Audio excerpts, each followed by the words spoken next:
Creating a song is like a puzzle. It starts with a few small ideas all separate from each other. A chord progression, a metaphor, a lyric, a guitar riff, a musical hook. And as you work away at it, an image starts to take shape. It starts with an image, then a musical style, then the instrumental. The lyrics are inspired and influenced by books. It starts with a concept, a philosophy, a metaphor, a quote. The concept starts with writing like a short story, then condensing it down into lyric form. I never think of myself as a songwriter, because when I do this, it releases the pressure and allows the ideas to flow. And when a song is 90%, or I'm 90% happy with the song, then it's done. Once the lyrics and the form, the chord progression are done, I write out all the music in score form first and send them to the musicians. All the instruments chosen for each song depends on the story and dynamic that goes with that song. It becomes a soundtrack to the lyrics.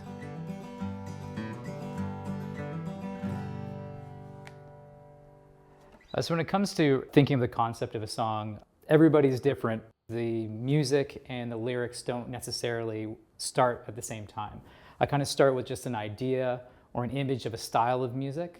I knew I wanted a song that was kind of acoustic, and it was kind of the song of somebody on a journey. So the image I had was somebody driving down Highway 17, kind of looking out into, the wilderness, contemplating life. So that to me became this kind of traveling style.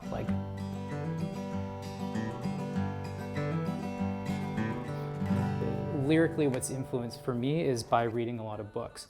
Whether it's literature, whether it's poetry, or it's philosophy, all these different things help build my vocabulary as well as just give me some ideas.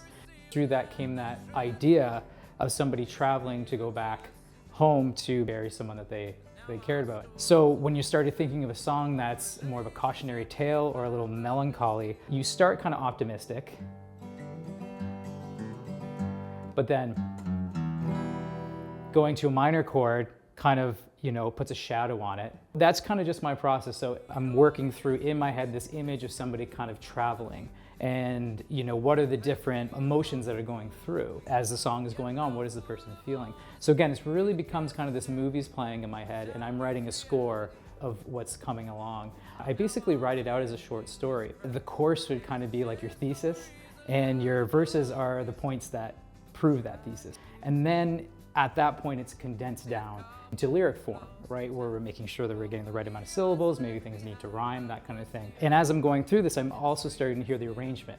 So I'm hearing, as I'm playing this, I'm hearing, a violin kind of playing a solo, and I'm hearing it build into this big kind of epiphany, which makes it more orchestral as it kind of comes along. So even though I'm not at the arranging process, I'm gradually working it through as I'm kind of building textures and dynamics and emotions through the chord progression.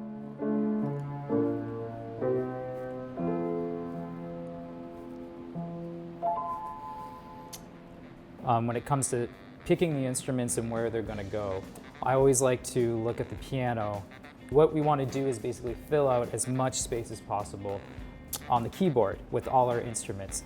So for example, the piano might sit here, right as we go, kind of right in the middle. And if I have the piano right in the middle, then maybe I have the guitar, let's say if it's working together, up in this area, so it stays out of the way of the piano. And in this way, it kind of really fills up the sound. And then maybe we have the high horns kind of staying up in this area, and if we have strings as well, we put them a little bit higher. So that way everything kind of gets its own space in each section. Again, in the lower range, you might have the bass, we might have the baritone saxophone or the trombone, working together, but staying out of the way of each other. If I'm writing something and something sounds a little bit muddy or in the way of each other, I can kind of verify it through the piano.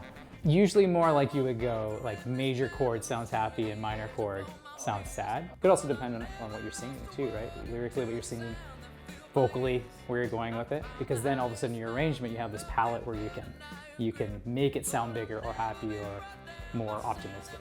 So to make it more orchestral means just to make it bigger and using a certain type of instrument, right? Brass instruments, violins, cellos, violas, timpanis, like that kind of thing. With Dusty Albums, it started very just one guitar. As the song builds and it gets to the climax of the song, then all of a sudden this whole orchestrated thing comes in. So it's a dynamic that changes from, especially even where the violin comes in, and then it goes to the all the instruments. And that's where it gets more of even like film score type thing, where you're thinking, this is where the big revelation happens, so let's make it big with the instruments, right?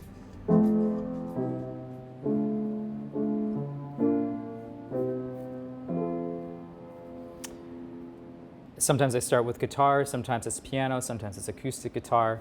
But I find for certain songs, especially if it's a ballad or something with a bit more of a gospel feel, I do find myself kind of gravitating towards the piano. In the case of a song like Latchford, there's a bit of a gospel kind of soul sound to it. It starts with playing the piano, usually something in an easy key for me, since I'm a beginner piano player. The piano was where I did most of the writing, putting the chords together, as well as the lyrics. If you listen to the finished product, it is very piano heavy in terms of the rhythm section. So the piano, again, for me is more of a visual instrument where I can kind of piece the whole thing together. And I just start working through progressions and seeing, what kind of makes sense. And then when something sticks out, trying every chord possible and then keeping the ones that sound the best. And in the end, you get a song like Latchford.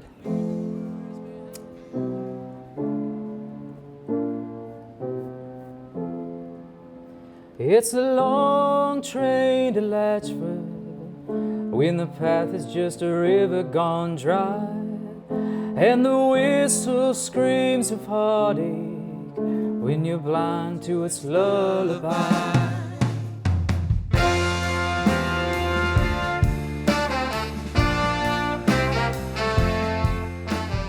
When it comes to arranging, I find that I like to ask a lot of questions of the people who play those instruments to learn what those instruments can do. I like to listen to a lot of songs that I love and kind of deconstruct each part to see what it is specifically I like about those songs. And I'm never afraid to make mistakes. Let me do that again. I'll start by not messing up the song, because every mistake is really just a learning opportunity.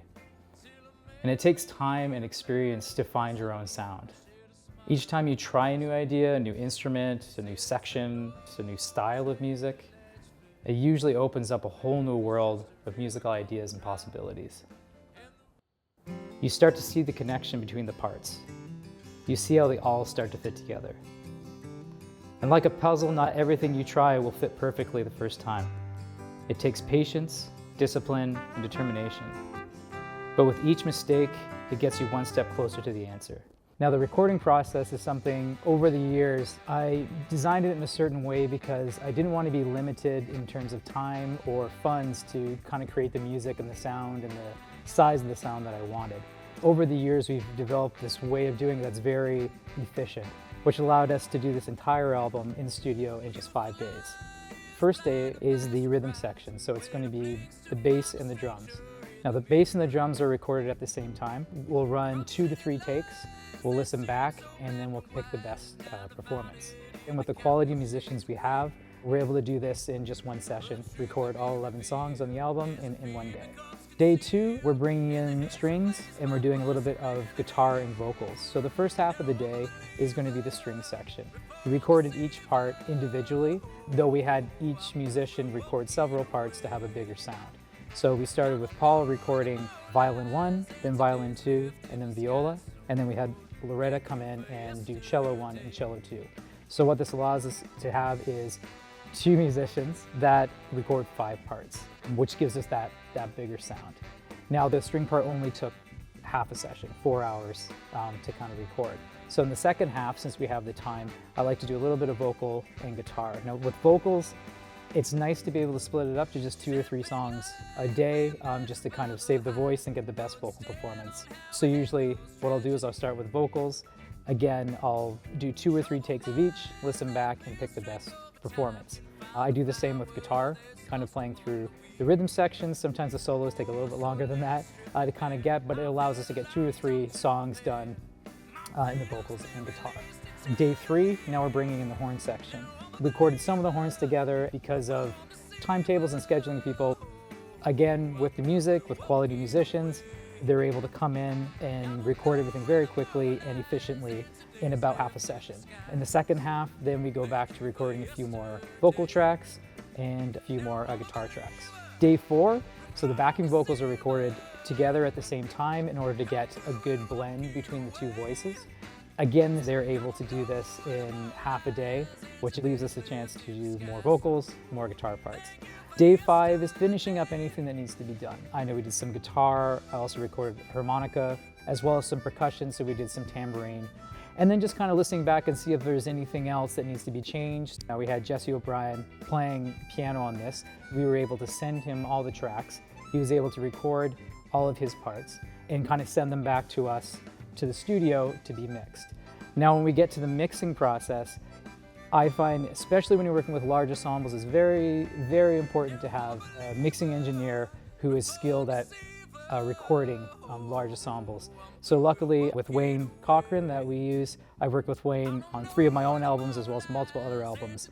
He just has a way of being able to bring out all the sounds of the instruments and really give it a sound where you can hear everything and nothing kind of gets buried. And then we send it off to mastering and then the album's done. So really the scheduling is kind of the trickiest part, but I would say the most important thing in this process, again, is planning, and even more importantly is finding the right team of people. When you have this process works very smoothly and very efficiently, and it's really the only way I'm able to record, you know, songs with sometimes instrumentation of over 20 instruments.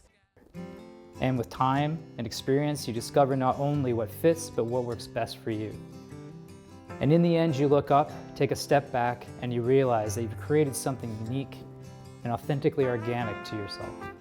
Now, when it came to the album artwork, I wanted something that was representative of the entire album, of the whole theme of the album.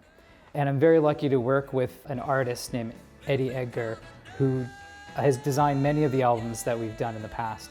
And what I was able to do is just give some concepts and ideas of kind of what I was looking for. And he was able to kind of come up with this idea. And as soon as I saw it, I knew that instantly that was the choice we were going for, because it really signified the perspective. The more you learn, the more you realize how much you don't know. And that's the joy of music. It's infinite.